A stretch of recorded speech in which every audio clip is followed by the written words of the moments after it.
If you ask women and girls what their main fear would be should the world end or society around them collapse, they're going to tell you that part of their fear is what men are going to do to them given the opportunity.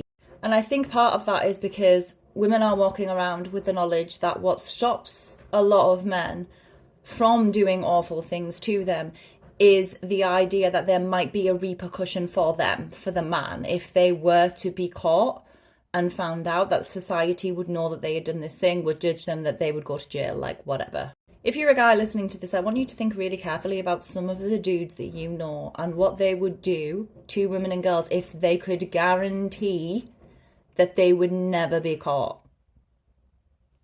There's a really poignant scene in The Walking Dead where one of the male characters says something like, if these guys find us, our men are going to be dead and our women are going to wish that they were. And as a former humanitarian aid worker, I was warned about this all the time. I was warned, like, if you go there and you are taken, they will kill the men, but what they will do to you is going to be so much worse. And also, as a humanitarian aid worker, I have been to countries and spoken to people who witnessed society collapse and the chaos around that because of like extreme weather events or natural phenomenon or even civil war.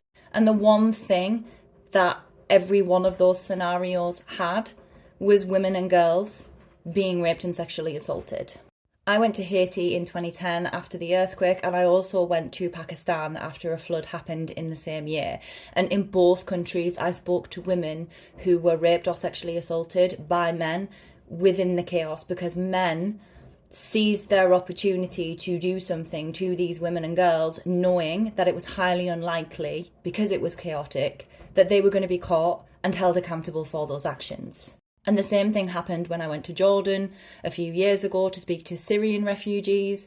The women there told me of being raped and sexually assaulted when they were in Syria, when they were trying to escape the civil war, and also after they'd moved to Jordan and were living in refugee camps. Like, they were afraid to go to the toilet. They moved around in packs. Like, there was this knowledge in the back of their mind, like, there are men here who will seize the opportunity to do something to me because they don't feel like anything's going to happen to them as a result of doing that. Imagine being a man and only having to worry that the world might end or society might collapse, and not also having to worry about what the other gender will do to you if that happens.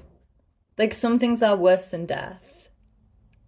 And women are walking around with the knowledge that what keeps them safe is this tiny thread of a threat that men might pay the price if they do something like that. Once that's gone,